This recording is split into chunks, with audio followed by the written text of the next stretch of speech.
आपने silver screen के सुनहरे सफ़े पर छपे सुपर हीरोज की कहानियां सहाफियों को बुनते कहते सुनाते देखा और सुना जरूर होगा, लेकिन कम ही लोग जानते हैं कि ऐसे सुपर हीरोज, कई नायक, कई महानायक और कई सुपरस्टार्स हमारे आपके बीच ही रहते हैं, लेकिन गुमनामी का लबादा ओढ़कर ना उन्हें चकाचौंध भरी लाइफ मिल पाती है, ना उन्हें मयस्सर होती है जमाने भर की शोहरत, ना उन्हें नाम मिल पाता है और ना असल मायने में वो सम्मान जिनके वो हकदार होते हैं। ना उनके लिए देश की जनता सम्मान में खड़े होकर तालियां पीट पाती है, ना उनके जन्मदिन या शहादत पर सरकारें जश्न या छुट्टी का ऐलान कर पाती है। ये ऐसे अनसंग हीरोज हैं जिनकी पैदाइश से जवानी तक देश के लिए कुर्बानी की कहानी लिखने में बीत जाती है। न उन्हें दोस्तों का सर्किल नसीब होता है, न अपनों की नजदीकियां। जिंदगी भर जो खैरात की पहचान अपने कंधों पर ढोते हैं, बिना कुछ कहे, बिना कोई शिकवा किए, उनकी रगों में बहते लहू का एक एक कतरा देश के नाम आने के लिए समंदर की रवानियों जैसा उफनता है। जो जीते हैं देश की खातिर और कुर्बान हो जाते हैं वतन की खातिर। आज आपको मिलवाएंगे ऐसे ही अंडर कवर एजेंट से, जो असल जिंदगी में जेम्स बॉन्ड का भी बाप था। वो एजेंट जब तक जिया हिंदुस्तान के लिए जिया, उसने जब भी सांसें ली वतन की सलामती की दुआ ही की। ये माउंट एवरेस्ट से ऊंचा उसके हौसलों का कद ही था जिसने तत्कालीन प्रधानमंत्री इंदिरा गांधी को भी उस फौलादी जांबाज का मुरीद बना दिया और उसे नाम मिला द ब्लैक टाइगर। नाम रविंद्र कौशिक, उम्र महज 23 साल, पता श्रीगंगानगर राजस्थान, पहचान छरहरा शरीर और शानदार शख्सियत। जी हां, राजस्थान की धरती हमेशा से ही देश की सेवा के लिए अपने सपूतों को सर्वस्व समर्पित करने के लिए बलिदान देने वाली माटी के तौर पर जानी जाती रही है। पृथ्वीराज चौहान, राणा सांगा, रानी पद्मावती, पन्ना धाय, जोधपुर के राजा जसवंत सिंह, महज 12 साल की उम्र में अतताई औरंगजेब के खूंखार जंगली शेर का जबड़ा फाड़ डालने वाला उनका बेटा पृथ्वी, रानी वाघेली और ना जाने कितने हजारों हजार नाम। खुले तौर पर इतने नाम हैं कि गिनते जाइए आप थक जाएंगे, लेकिन गिनती पूरी होगी ही नहीं।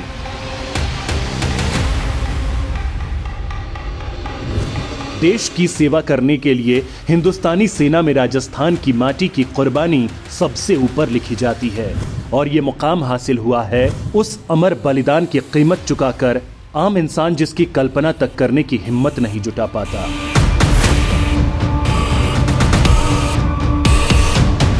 दुश्मन के मुल्क में, उसी की धरती पर, उसी के किले में घुसकर राजस्थान की माटी के लाल ने वो कर दिखाया जो तारीख बन गया। रविंद्र कौशिक के द ब्लैक टाइगर बनने की कहानी बेहद दिलचस्प है। इसमें लव है, रोमांस है, थ्रिल है, सस्पेंस है, देश के लिए मर मिटने का जज्बा है और जबरदस्त एक्शन भी है। राजस्थान के श्रीगंगानगर में जन्मे रविंद्र कौशिक फिल्म एक्टर बनना चाहते थे, लेकिन उनके जिंदगी में घटी एक घटना ने उन्हें भारत का अंडर कवर एजेंट बना दिया।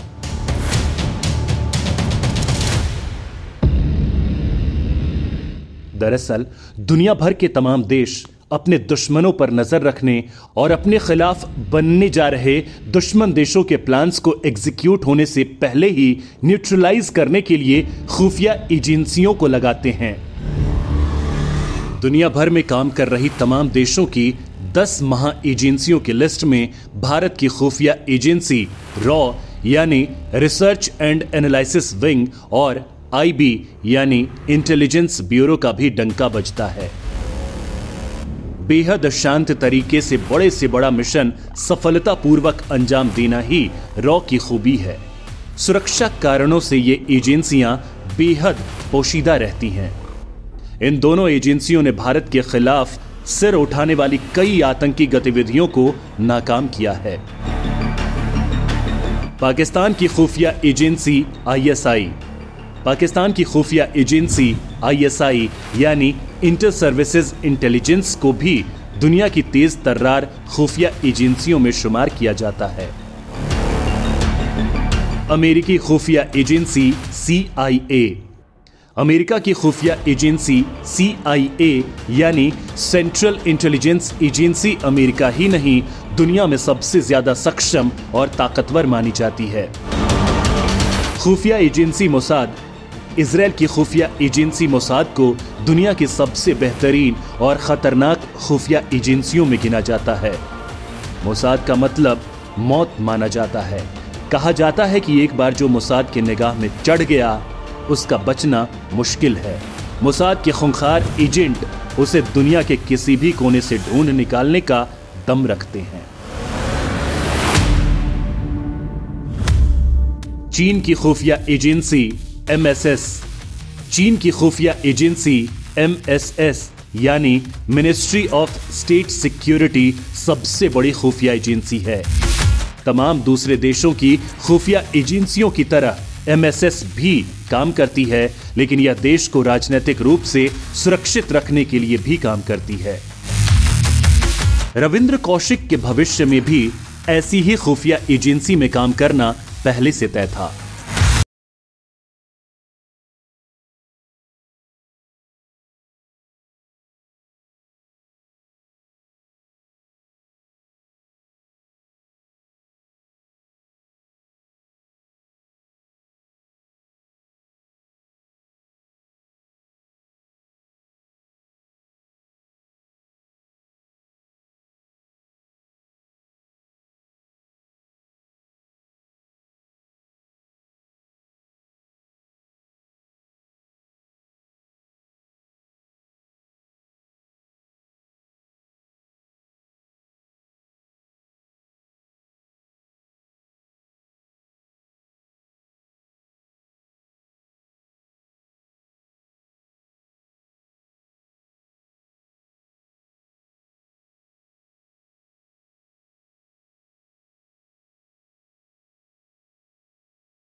पहचान पा चुके थे।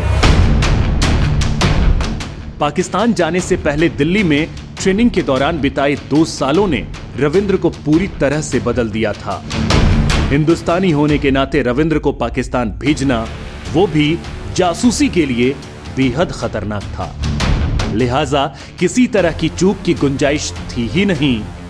पाकिस्तान में रविंद्र किसी के शक के दायरे में ना आए और उन्हें पाकिस्तान की धरती पर किसी पाकिस्तानी का किरदार निभाने में कोई परेशानी ना हो, इसके लिए उन्हें हर वो चीज सिखाई गई जो दुश्मन मुल्क में पैदा होने वाला कोई बच्चा जन्म से सीखता है। ब्राह्मण कुल में जन्मे रविंद्र कौशिक को कलमा सिखाया गया। उन्हें कुरान और हदीस की भी तालीम दी गई। तालीम भी ऐसी कि बातचीत, बोलचाल और हाव भाव से कोई भांप ही न सके कि रविंद्र मुसलमान नहीं, हिंदू हैं। पाकिस्तानी के तौर पर उनकी पहचान पुख्ता करने के लिए आखिरी कदम था रविंद्र का खतना होना, ताकि किसी भी जांच, किसी भी कसौटी में कोई पता ही न कर सके कि रविंद्र हिंदुस्तान के अंडरकवर एजेंट हैं। रविंद्र का खतना कराया गया, इस्लाम की तालीम दी गई और रविंद्र बन गए नबी अहमद शाकिर।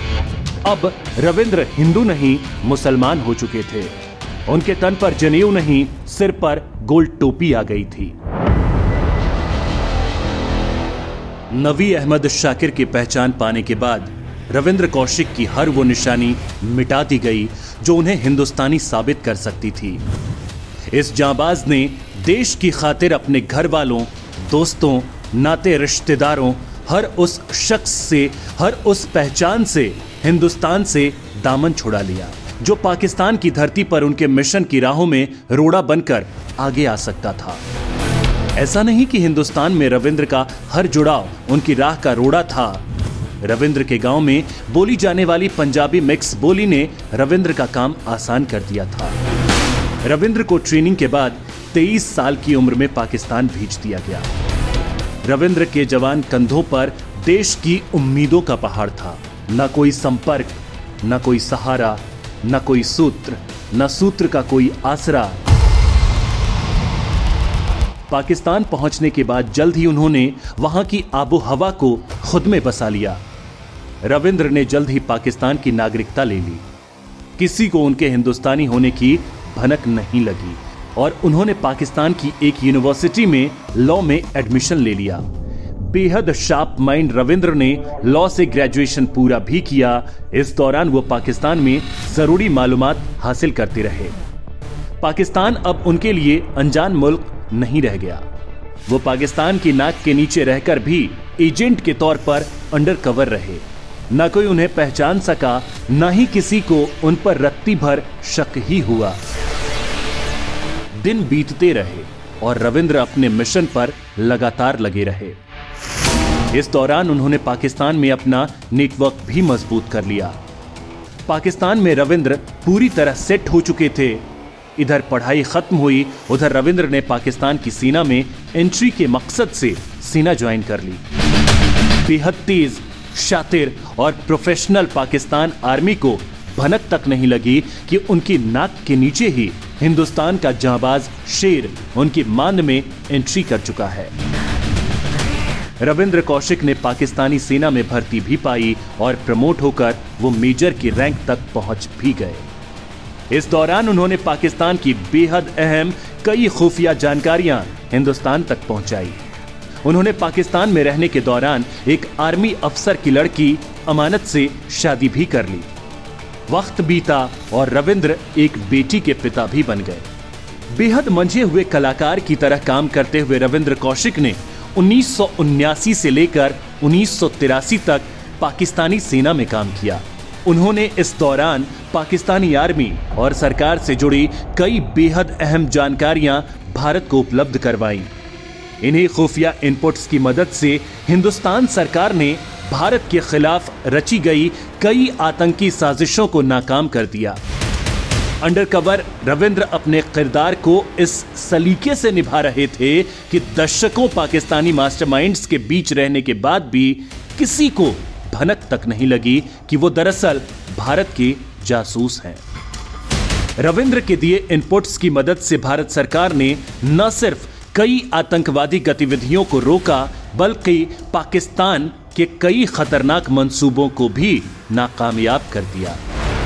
अपनी साजिशों के फेल हो जाने से पाकिस्तानी हुक्मरान तिलमिलाए हुए थे और सरगर्मी से वो जरिया तलाश रहे थे जो उनकी साजिशों को फेल करने का सबब बन रहा था।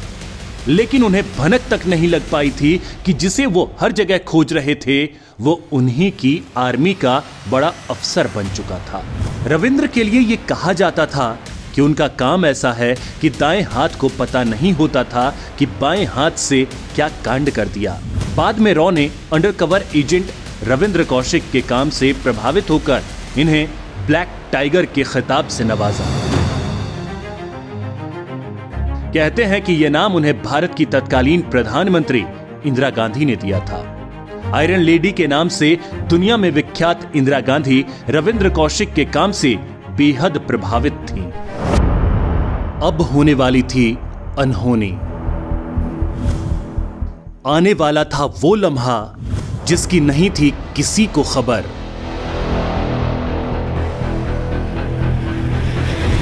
जिसे भेजा गया बना के मददगार, उसी ने कर दिया प्लान का बंटाधार। ब्लैक पैंथर रविंद्र कौशिक का मिशन ट्रैक पर चल रहा था। सब कुछ ठीक था। पाकिस्तान की हर नापाक हरकत को रविंद्र के इनपुट्स मात दे रहे थे। लेकिन 1983 में एक ऐसा दौर आया जब भारत सरकार ने रविंद्र की मदद के लिए एक दूसरा एजेंट पाकिस्तान भेजा। बस यहीं से कहानी बदल गई और बदकिस्मती का दौर शुरू हो गया। दरअसल हुआ ये कि 1983 में रॉ ने रविंद्र कौशिक से मिलने के लिए भारत सरकार ने इनायत मसीहा नाम के एक दूसरे अंडरकवर एजेंट को पाकिस्तान की धरती पर भेजा। इनायत पाकिस्तान तो आया, लेकिन बुरा वक्त साथ लेकर। रविंद्र से इनायत की मुलाकात हो पाती, इससे पहले ही वो पाकिस्तान की खुफिया एजेंसी ISI के हत्थे चढ़ गया। बेहद क्रूर, खूंखार और बेइंतहा टॉर्चर के लिए ISI बेहद कुख्यात है। जिस पाकिस्तान को हिंदुस्तान की तरक्की फूटी आंख नहीं सुहाती थी, उसे हिंदुस्तान के खुफिया राज जानने का शानदार मौका मिल गया था। इनायत को पकड़ने के बाद पाकिस्तानी खुफिया एजेंसी ISI ने उस पर जुल्म ढाना शुरू कर दिया। एक एक करके इनायत के नाखून उखाड़े गए, शरीर पर घाव देकर उनमें नमक मला जाने लगा। भूखा प्यासा कोठरी में बंद इनायत की हिम्मत का किला ISI के जुल्मों के आगे दरक गया और उसने पाकिस्तान को एक एक करके हिंदुस्तान का हर वो राज बता दिया जो उसके दिल में दफन थे। उसने खुलासा कर दिया कि अंडर कवर एजेंट रविंद्र उर्फ नवी अहमद शाकिर का राज भी ISI के हवाले कर दिया। ISI के हाथ तो मानो खजाना लग गया हो। खबर मिलते ही पाकिस्तानी खुफिया एजेंसी ने रविंद्र को गिरफ्तार कर लिया, लेकिन उन्हें क्या पता था कि अब उनका पाला हिम्मत के जिस पहाड़ से पड़ने वाला था, उनकी ऊंचाई नापना उनके हौसलों के लिए लोहे के चने चबाने जैसा था। पाकिस्तानी खुफिया एजेंसी ने रविंद्र को हर वो यातना दी, इतिहास में जिसका कभी जिक्र हुआ हो। मारपीट करना, भूखा रखा जाना तो आम बात थी, लेकिन रंगमंच से निकले हिंदुस्तान के ब्लैक टाइगर की हिम्मत पाकिस्तानी टट्टुओं के टॉर्चर पर भारी पड़ी। रविंद्र ने मुंह नहीं खोला तो नहीं खोला। पाकिस्तानी सेना ने थक हार कर रविंद्र को सियालकोट जेल में ठूंस दिया। जगह तो बदल गई, लेकिन अंतहीन टॉर्चर का सिलसिला नहीं थमा। 2 साल तक सियालकोट की जेल की दीवारों और जेल की सलाखों ने खुद से ज्यादा मजबूत मिट्टी और फौलादी जिस्म वाले इंसान का सामना किया, लेकिन एड़ी चोटी का जोर लगाकर थक चुका पाकिस्तान रविंद्र कौशिक से कुछ उगलवा नहीं पाया। फिर वो दौर आया कि पाकिस्तान के जुल्मों ने भी रविंद्र के फौलादी इरादों का लोहा माना। पाकिस्तान ने रणनीति बनाकर रविंद्र को मियांवाली जेल में बंद कर दिया। भीषण गंदगी, बेहद गंदे माहौल में रहते हुए मियांवाली जेल कैदियों की कब्रगाह बनने के लिए बेहद कुख्यात थी। मियांवाली जेल भेजा जाना यानी कि कैदी का अंत समय करीब आना। रविंद्र पर मानसिक दबाव का पहाड़ था, लेकिन वो अडिग रहे। मियांवाली जेल में भी उन पर बेपनाह जुल्म ढाए गए, लेकिन फिर भी वो नहीं टूटे और उन्होंने ना तो हिंदुस्तान के बारे में कोई जानकारी दी, ना ये कबूल किया कि वो हिंदुस्तानी है, ना ये स्वीकारा कि वो कोई अंडरकवर एजेंट। इतना ही नहीं, रविंद्र ने तो रॉ के बारे में ही कोई जानकारी होने की बात खारिज कर दी। अंत में नर्क की सी जेल में गंदगी के बीच रहते हुए रविंद्र को दिल की बीमारी और टीबी हो गई। रविंद्र की सेहत उनका साथ छोड़ने लगी तो पाकिस्तानियों ने उन्हें अच्छे इलाज, रिहाई और रुपए पैसे का लालच देकर उनसे हिंदुस्तान के राज जानने की कोशिश की। लेकिन 23 साल की उम्र आते आते जो शख्स रॉ की हाड़ तोड़ ट्रेनिंग में तप कर फौलाद बना हो, भला उसे ये टैक्टिक्स कहां बरगला सकती थी।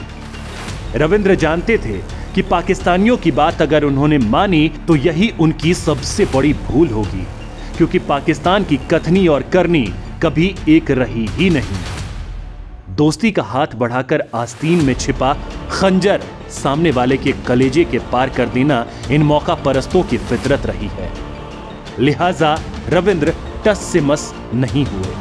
उन्होंने मुंह नहीं खोला। वो जानते थे कि इधर उन्होंने हिंदुस्तानी राज पाकिस्तानी एजेंसियों को दिए, उधर उनका काम तमाम।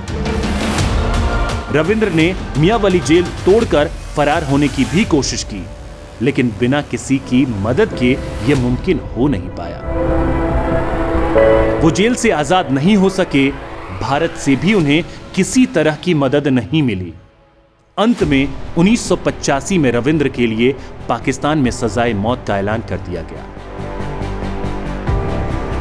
हिंदुस्तानी जिस ब्लैक पैंथर के कायल थे, उसके आगे पाकिस्तानियों की टॉर्चर भी सरेंडर कर गए। इनायत के बयान के अलावा रविंद्र के खिलाफ उनके हिंदुस्तानी होने का कोई पुख्ता सबूत नहीं होने के कारण रविंद्र की सजाए मौत को पाकिस्तानी सुप्रीम कोर्ट ने उम्र कैद में तब्दील कर दिया। उम्र कैद में होने के दौरान भी उन पर सितम का सिलसिला थमा नहीं। इस दौरान उन्होंने हिंदुस्तान में अपने परिवार को कई चिट्ठियां भी भेजी, लेकिन रविंद्र तक उनका जवाब नहीं पहुंच पाया। उम्र के आखिरी पड़ाव में अपने मुल्क की मिट्टी से बिछड़ने का गम रविंद्र ने अपने पिता को लिखी एक चिट्ठी में बयां की थी। उन्होंने लिखा था कि क्या अपने देश के लिए कुर्बानी देने वालों का हिंदुस्तान जैसे मुल्क में यही हाल होगा। लेकिन डिप्लोमेटिक मजबूरियों ने हिंदुस्तान को कभी अपने बेटे की मदद का मौका ही नहीं दिया। आखिरकार हालात के आगे सीना तान कर खड़े रहने वाले हौसलों को समेटे रविंद्र के जिस्म ने आत्मसमर्पण कर दिया। मियांवाली जेल में 16 साल के नर्क भुगतने के बाद साल 2001 में रविंद्र कौशिक की मौत हो गई। दुख की बात तो यह थी कि भारत के लिए जान देने वाले अमर सपूत का शव तक लेने से हिंदुस्तान ने इनकार कर दिया था। जिस देश के लिए रविंद्र ने अपनी जवानी, अपनी पूरी उम्र और जीवन की कुर्बानी दे दी, अंत में उन्हें उसी मुल्क की मिट्टी तक नहीं नसीब हुई।